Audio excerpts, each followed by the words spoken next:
శ్రీమాత్రే నమ. జై గురు దత్తాత్రేయ నమ.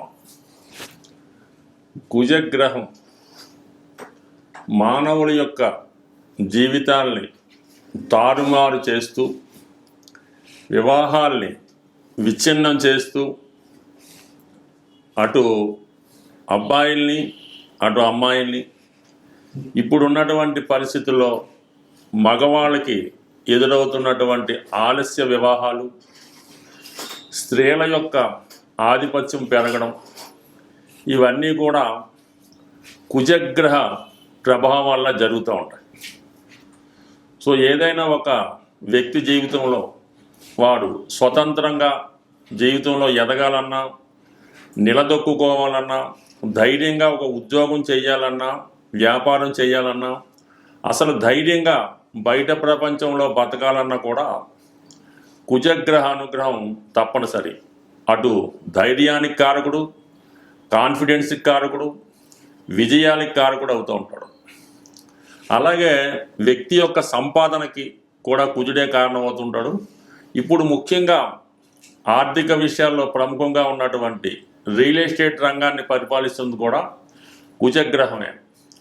ఎవరి జాతకంలో అయితే కుజగ్రహ అనుగ్రహం ఉంటుందో, కుజుడు బలంగా ఉంటాడో, వారు ఈ భూమి సంబంధించిన వ్యాపారాలలో చాలా కోట్లాది రూపాయలు సంపాదించడం జరుగుతూ ఉంటుంది.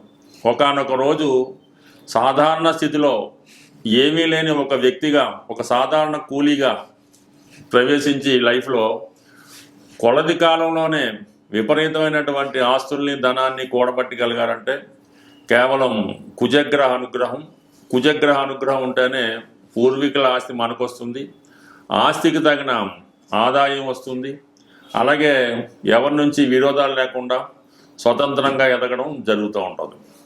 అటు వివాహాల విషయంలో కూడా ముఖ్యంగా స్త్రీలకి ఈ కుజుని యొక్క ప్రభావం వల్ల మరి తొందరగా వివాహం జరగాలన్నా, వివాహం తర్వాత కాపురం సరిగ్గా ఉండాలన్నా, అలాగే భార్యాభర్తలు జీవితాంతం కలిసి ఉండాలన్నా, లేదా వారికి మంచి సత్సంతానం కలగాలన్నా కుజుడే కారణం అవుతుంటాడు. ప్రధానంగా ఎవరి జాతకంలో అయినా సరే, స్త్రీలు కానీ పురుషులు కానీ, ఇప్పుడు అందరూ ఒకటే కాబట్టి కుజుడు బలంగా ఉంటేనే వారి జీవితం, లైఫ్ సక్సెస్ఫుల్గా ఉండడం జరుగుతూ ఉంటుంది. అటువంటి కుజుడు ప్రస్తుతం ఈ జనవరి 15వ తారీఖున మకర రాశిలోకి ప్రవేశించడం జరుగుతుంది. అంటే మకర రాశిలో ప్రత్యేకత ఏంటంటే, మకర రాశిలో కుజుడు చాలా బలంగా, అంటే ఉచ్చస్థితిలో ఉండడం జరుగుతూ ఉంటుంది. ఈ ఉచ్చస్థితిలో ఉన్నప్పుడు కుజుడు అత్యంత బలవంతుడై ఉంటాడనమాట. ఇది ఎప్పటి వరకు? ఫిబ్రవరి 23వ తారీఖు వరకు అదే రాశిలో సంచారం జరుగుతూ ఉంటుంది. సుమారుగా 48-49 రోజులు, అటు ఇటుగా 50 రోజుల సంచారంలో కుజుడు ఈ స్వక్షేత్రంలోకి వచ్చిన, ఉచ్చక్షేత్రంలోకి వచ్చిన ఈ పంచమహాపురుష యోగాల్లో రుచిక మహాపురుష యోగం అనే ఒక యోగాన్ని యాక్టివేట్ అవుతుంది. ఈ రుచిక మహాపురుష యోగం ఎవరి యొక్క జన్మజాతకంలో ఉంటుందో వారు ఏ స్థాయిలో పుట్టినా, ఎక్కడ పుట్టినా కానీ వారి యొక్క లైఫ్ అద్భుతంగా విజయం వైపు వెళ్తుంది. అటు రాజకీయాల్లో రాణించాలన్నా, పోలీస్ డిపార్ట్మెంట్లో రావాలన్నా, యూనిఫారం వేసుకున్నటువంటి ఏ ఉద్యోగం చేయాలన్నా, చివరికి ఒక క్రమశిక్షణతో మెలగాలన్నా కుజుడు యొక్క బలం జాతకంలో తప్పనిసరిగా ఉండవలసింది. అటువంటి కుజుడు ఉచ్చస్థానంలోకి రావడం వల్ల ఎవరైనా సరే ఈ జనవరి 15 నుంచి ఫిబ్రవరి 23వ తారీఖు మధ్యలో ఎవరైనా ఇప్పుడు ఈ సంవత్సరం 2026 సంవత్సరంలో ఈ సమయంలో జన్మించినట్టుంటే వారి జాతకంలో కుజుడు చాలా బలంగా ఉంటాడు. ఈ సమయంలో జన్మించినటువంటి సంతానం వల్ల వాళ్ళ తల్లిదండ్రులు కూడా అభివృద్ధిలోకి రావడం జరుగుతూ ఉంటుంది. ఈ పిల్లవాడు కూడా చాలా మంచి నాయకత్వ లక్షణాలతో తొందరగానే సంపాదించి తల్లిదండ్రుల యొక్క యోగక్షేమాలు చూసుకోవడానికి కూడా ఎక్కువ బలమైన అవకాశం ఉంటుంది. అయితే అందరూ అనుకున్నట్టు ఈ కుజదోషం వల్ల స్త్రీల జాతకంలో ఇబ్బందులు వస్తాయని, పురుషుల జాతకంలో ఇబ్బందులు వస్తాయని అనుకుంటారు. అది కొంతవరకు వాస్తవమే, కానీ అది వ్యక్తి యొక్క ప్రవర్తన ద్వారా, అతని క్రమశిక్షణ ద్వారా, అతని నడవడిక ద్వారా కుజుణ్ణి వాళ్ళకి అనుకూలంగా మార్చుకునే అవకాశం ఉంది. ఏ గ్రహాన్నైనా కూడా పరిహారం ద్వారానో వ్యక్తిగతంగానో మార్చుకోవచ్చు. కుజుడు మరీ సులభంగా ప్రసన్నుడవడం జరుగుతూ ఉంటుంది. మీరు చేయవలసిందల్లా కుజుడికి అనుకూలంగా శారీరక శ్రమ, వ్యాయామం, అలాగే క్రమశిక్షణ, దుర్వ్యసనాలకి దూరంగా ఉండడం వల్ల కుజుడు ఏ స్థానంలో ఉన్నా మీకు పాజిటివ్గా మారి కుజుడి యొక్క ఫలితాలు ఇవ్వడానికి సిద్ధంగా ఉండడం జరుగుతుంది. నవగ్రహాలలో అతి శీఘ్రంగా మీకు ఫలితాన్ని ఇచ్చే గ్రహం కుజగ్రహం. అటువంటి కుజగ్రహం అనుగ్రహం కోసం మరి ఏ రాశుల వారికి ఏ విధంగా ఉంటుందన్నది ఈ వీడియోలో క్షుణ్ణంగా వివరంగా తెలుసుకుందాం. అలాగే కుజుడి యొక్క పరిహారాలు కూడా ఈ వీడియో చివరిలో తెలుసుకొని అందరూ విజయం సాధిస్తారని ఆశిస్తూ స్వస్తి. ఈ వీడియోలో మనం ధనుస్సు రాశి వారికి ద్వితీయ స్థానంలో ప్రవేశించినటువంటి కుజుడు ఉచ్చ స్థితిలోకి రావడం వల్ల ఈ ధనుస్సు రాశి వారికి ఎటువంటి ప్రయోజనాలు జరుగుతాయి. అయితే కుటుంబ స్థానంలో, ధనస్థానంలో, వాక్ స్థానంలో కుజుడు రావడం వల్ల మీరు చాలా కఠినమైనటువంటి నిర్ణయాలు కుటుంబ విషయాల్లో కానీ ఆర్థిక విషయాల్లో కానీ తీసుకోవడం జరుగుతూ ఉంటుంది. అలాగే మీ యొక్క ఫైనాన్షియల్ డిసిప్లిన్, ధనాన్ని ఏ విధంగా వెచ్చించాలి, ఏది ఇన్వెస్ట్ చేయాలన్నటువంటి విషయంలో ఏదైనా ఒక స్థిరాస్తి కొనడం కానీ ఏదైనా ఒక ఇన్వెస్ట్మెంట్ చేయడం కానీ ఈ సమయంలో రావడం జరుగుతూ ఉంటుంది. అలాగే కొంత కఠినంగాను ఉన్నది ఉన్నట్టు యథార్థంగా మాట్లాడటం వల్ల, అంటే అది ఎదుటివారికి మీరు మంచిగా చెప్పినప్పటికీ కూడా అది వారు సరిగ్గా అర్థం చేసుకోలేకపోవడం వల్ల కొన్ని సమస్యలు కుటుంబ విషయాల్లో రావడం జరుగుతూ ఉంటుంది. ఇక్కడ వ్యయాధిపతిగా 2వ స్థానంలో ఉచ్చస్థితిలో రావడం వల్ల ఈ కుటుంబంలో ఒకరికి ఏమవుతుందంటే ఏదో గొప్ప ఉద్యోగం కానీ వారికి వివాహం సెటిల్ అవ్వడం కానీ ఏదో ఒక శుభం జరుగుతుంది. దానివల్ల వాళ్ళు కుటుంబం నుంచి కొద్దిగా దూరంగా వెళ్ళి వాళ్ళ జీవనోపాధి సాగించడం జరుగుతూ ఉంటుంది. కామన్గా అమ్మాయిలకైతే ఆటోమేటిక్గా వివాహం తర్వాత దూరం వెళ్ళవలసి ఉంటుంది కాబట్టి ఆ విధంగా కూడా స్త్రీలకి వివాహం జరిగే అవకాశం ఉంది. అయితే ఈ విషయంలో అత్తవారి బంధువులతో కానీ భర్తగారి బంధువులతో కానీ ఏదో విధమైనటువంటి మనస్పర్ధలు, విభేదాలు రావడం జరుగుతూ ఉంటుంది. అంటే ఒక విధంగా హోదాతో, స్టేటస్తో మాట్లాడటం వల్ల ఇటువంటి ఇబ్బందులు జరుగుతూ ఉంటాయి. అయితే ఆర్థిక పరంగా చాలా మల్టిపుల్ ఇన్కమ్ అనేది ఈ సమయంలో రావడం జరుగుతూ ఉంటుంది. కామన్గా కుజుడితో పాటు రవి కూడా రావడం జరిగింది. ఒక విధంగా భాగ్యాధిపతి ధనస్థానం కాబట్టి ప్రభుత్వ పథకాలు అనుకూలంగా రావడం, మీ ఏదో శుభకార్యం తలపెట్టినప్పుడు కామన్గా అందరూ మీకు ఏదో సహకరించినట్టు విలువైనటువంటి బహుమతి రూపంగానో, వస్తు రూపంలోనో, ధన రూపంలోనో, బంగారం రూపంలోనో ఇచ్చే అవకాశం ఉంటుంది. అలాగే ఒకేసారి మీరు గుర్తింపులోకి రావడం జరుగుతూ ఉంటుంది. అంటే అందరూ మీ గురించి చర్చించుకుంటూ ఉంటారు. అంటే మీ చేసే కార్యక్రమాలు, చేపట్టే కార్యక్రమాల్లో ఏదో ఒక గుర్తింపు రావడం జరుగుతుంటుంది. అలాగే పెద్ద పెద్ద వాళ్ళు కూడా మీ యొక్క కార్యక్రమాలకి వీక్షించడం కానీ సందర్శించడం కానీ ఇది ఎక్కువగా ఆధ్యాత్మిక రంగంలో ఉన్న వాళ్ళకి జరుగుతూ ఉంటుంది. సో ఆ విధంగా మీరు చేసే ప్రయత్నం వల్ల మీకు మంచి జరిగే అవకాశం ఉంది. మీ కుటుంబానికి కూడా ఇది ఏదో ఒక లాభం కలిగే అవకాశం ఉంది. దాంతో పంచమాధిపతిగా ధనస్థానంలో ఉండడం వల్ల మీరు ఏదైతే కార్యక్రమం చాలా కాలంగా చేద్దాం అనుకుంటుంటారో, ఏదో మంచి కార్యక్రమం 10 మందికి ఉపయోగపడి చేద్దాం అనుకునే ప్రయత్నంలో అది కూడా ఈ సమయంలో నెరవేరే అవకాశం అన్నది 100% మీ యొక్క మనోవాంఛ నెరవేరే అవకాశం ఉంది.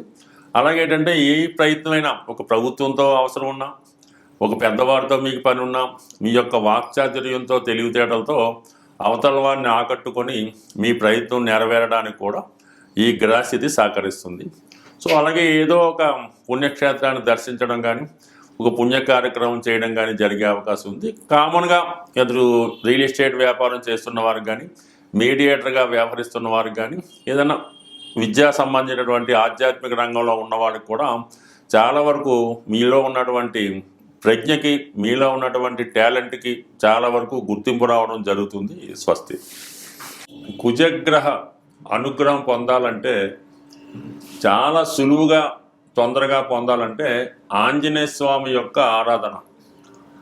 ప్రతి మంగళవారం ఆంజనేయ స్వామి వారిని దర్శించుకొని ఒక 5 ప్రదక్షిణలతో స్వామిని పూజించడం వల్ల, ప్రతిరోజు హనుమాన్ చాలీసా పారాయణ వల్ల మీకు రొటీన్గా ఉన్నటువంటి సమస్యలకి పరిష్కారం దొరుకుతూ ఉంటుంది.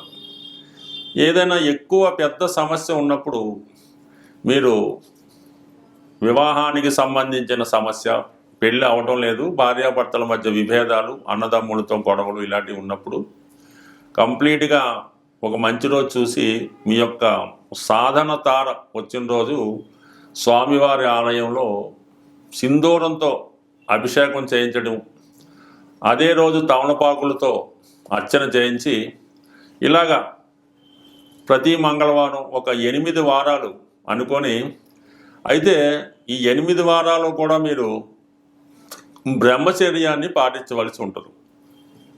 బ్రహ్మచర్యం అంటే స్వామికి ఇష్టం కాబట్టి బ్రహ్మచర్యాన్ని పాటించాలి. ఎవరో ఒకరికి మీరు కొద్దిగా హెల్ప్ చేస్తున్నట్టు ఉండాలన్నమాట. వారి యొక్క సేవకుడుగా ఉండవలసి ఉంటుంది. తండ్రి గారికో, తల్లి గారికో, అన్నదమ్ములకో కొద్ది సేవకుడుగా వారికి కావాల్సిన పనులు చేసి పెడతా ఉంటే ఆటోమేటిక్గా మీకు స్వామి అనుగ్రహంతో కొన్ని జటిలమైనటువంటి కుటుంబ సమస్యలకి పరిష్కారం అనేది దొరుకుతూ ఉంటుంది. అయితే సంతాన దోషం ఉన్న వాళ్ళకి ఏంటంటే సుబ్రహ్మణ్య స్వామి వల్ల, అది కూడా కుజుడి యొక్క అంశ కాబట్టి, అంటే సుబ్రహ్మణ్య స్వామి అంశగా కుజుడు. ఈ సుబ్రహ్మణ్య స్వామిని మంగళవారం రోజు మరి పిల్లల యొక్క సమస్యలు, పిల్లలకి అడగడం లేదు, పిల్లలకి అనారోగ్య సమస్యలు, ప్రెగ్నెన్సీ పోవటం జరుగుతుంది, గర్భం నిలబట్టలేదు, ఇటువంటి సమస్యలకి మంగళవారం రోజు సుబ్రహ్మణ్య స్వామి వారికి అభిషేకం చేయవలసి ఉంటుంది. అంటే మామూలుగా తేనె, ఆవు పాలు, బెల్లం పానకం, అలాగే నైవేద్యంగా చలిమిడి పెట్టడం, ఇవి మీ యొక్క సాంప్రదాయాన్ని బట్టి ఈ సుబ్రహ్మణ్య స్వామికి అయితే మాత్రం 18 మంగళవారాలు చేయవలసి ఉంటుంది. ఈ 18 మంగళవారాలు మీరు నియమనిష్టలతో చేయడం వల్ల, అంటే పిల్లల కోసం అయితే భార్యాభర్తలు ఇద్దరూ కూడా చేయడం మంచిది. అందువల్ల ఏంటంటే తొందరగా మీకు ఫలితం అన్నది రావడం జరుగుతూ ఉంటుంది. ఇంకా దీనికన్నా చాలా గొప్పది, కొంతగా ధైర్యం ఉన్న వాళ్ళు చేసే పరిహారం ఏంటంటే, ఎవరికైనా అత్యవసర పరిస్థితుల్లో ఇబ్బందుల్లో ఉన్న వాళ్ళకి రక్తదానం అన్నది చేయవలసి ఉంటుంది. ఈ బ్లడ్ డొనేషన్ చేయడం వల్ల చాలా వరకు మీకు ఈ కుజుడు అనుకూలించడం జరుగుతూ ఉంటుంది. కుజుడు వల్ల ఏదన్నా ఉద్యోగం రావాలన్నా, రుణాలు తీరాలన్నా, ఎటువంటి గొప్ప సమస్య అయినా సరే ఈ రక్తదానం వల్ల మీకు క్యూర్ అవ్వడం జరుగుతూ ఉంటుంది. అలాగే బాగా ఈ కుజదోషం వల్ల వివాహాలు అవ్వటం లేదు, కుజదోషం ఇబ్బంది పెడుతుంది అనుకున్న వాళ్ళు ఈ కుజుడికి కొద్దిగా మీరు మనసులోనే జపం చేసుకొని, అది వీలుని బట్టి గురు ఉపదేశంతో జపం చేసుకొని, ఏదైనా ఒక వివాహం కాని బ్రాహ్మణుడికి, అంటే అప్పుడే ఒడుగై ఉంటుంది, ఓ 18 సంవత్సరాలు అటు ఇటు 21 సంవత్సరాలు ఒడుగైన వెంబటనే, పెళ్ళికి ముందు ఒడుగైన తర్వాత అటువంటి పిల్లవాడినో బాలున్నో తీసుకొని అతనికి ఈ కందులు దానం చేయవలసి ఉంటుంది. అంటే అలాగా విధి విధానంగా అతన్ని ఒక దైవంగా భావించి ఈ కాలువే కడిగి పూజ చేపిసి, ఈ ఓన్లీ కందులు అంటే కందులు మాత్రమే కాకుండా కందులతో పాటుగా చక్కగా కాషాయ రంగులో ఉన్నటువంటి పంచెల సాపు, బట్టలు, అలాగే దక్షిణ తాంబూలం, వీటన్నిటితో కొద్దిగా ఘనంగా దానం చేసి సత్కరించడం వల్ల కూడా కుజుని యొక్క